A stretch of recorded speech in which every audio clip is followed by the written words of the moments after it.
Mike Fremont right there. Mike's been running for about 63 years. When I joined him, he turned it into a walk and talk so he could do both. After a tragedy changed his life 40 years ago, Mike Fremont started running every morning to keep his mind busy and never stopped. Now, at 101 years old, he holds multiple world records for running and even became a celebrity in his neighborhood, where he still runs multiple times per week like he had been doing for the past 4 decades. Stay with us while we tell you all about Mike's life and his secret for longevity, which has allowed him to stay active and full of energy while living what he calls the best years of his life, despite being one of the oldest people on Earth. Mike Fremont was born on February 23, 1922, and for the first 3 decades of his life, he had a very normal and straightforward life. He went to college, became an engineer, got married, and had multiple children, and was saving to start his own business. Fremont even had a hobby and went canoeing with his friends at the local rivers in Ohio when he had the time. However, destiny had different plans for Mike and his family. When Mike was in his late 30s, his wife passed away from a sudden brain hemorrhage before the doctors could save her, leaving him a widower with 3 children under his care. My wife, mother of my 3 children, died when she was only 29. What's even sadder is that his youngest child was only 2 weeks old when the tragedy happened. Feeling overwhelmed by the death of his wife and the fact that he now had to take care of everything by himself, including his new business, Fremont simply grabbed his little daughter by the hand one day. He started jogging with her to see if that would help him clear his mind and find a new direction for his life. To his surprise, it worked so well that he kept doing it by himself at a faster pace every day until it became an integral part of his life. Even though Fremont kept running for many years after that, he wasn't interested in being competitive, since running was mostly something to do in whatever free time he could get after taking care of his many responsibilities. It wasn't until Fremont was diagnosed with colorectal cancer when he was 69 years old that life made him reconsider his activities yet again. According to Fremont's doctors, he had a big tumor that had already metastasized and infected other parts of his body, and he needed surgery as soon as possible so that they could save his life.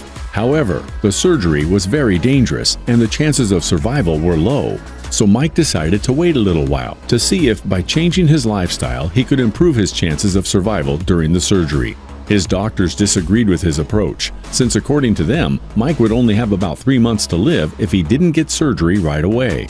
Still, Mike proved them all wrong, and after 2 years of a better diet and overall lifestyle, he was able to reduce the tumor's size considerably by himself. Now that the tumor was much smaller, Mike's odds of surviving the surgery to remove it were much higher, so he went ahead with the procedure. Not only were the doctors able to safely remove the tumor, but they also didn't find any previously reported metastasis on any other part of his body despite checking over 30 different places with imaging. Mike owes this miracle to his diet, which he swears is the only reason he could beat his cancer and continue his life like nothing had ever happened, despite what the doctors originally suggested. But what exactly is this miracle diet? According to Mike, the cancer diagnosis forced him to dust off a book that his son had previously gifted to him, which talked about veganism and how it could prevent cancer and help patients already diagnosed with it. At first, Mike stored the book away and forgot about it while it collected dust, which is what most of us would have done if someone had given us a book about vegetables and tried to pass it off as a present. But it eventually proved to be life-saving for Mike.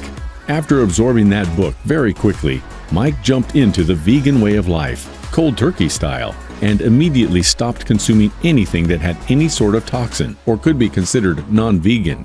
Mike's diet consists entirely of fruits, vegetables, soups, and whole grains. This meal might sound like a very common diet these days, but Mike always reflects on how people used to make fun of him and look at him weirdly whenever he said he didn't eat meat, mostly because veganism wasn't a thing back in the day when he switched to that lifestyle. Mike might have been one of the pioneers of veganism as well.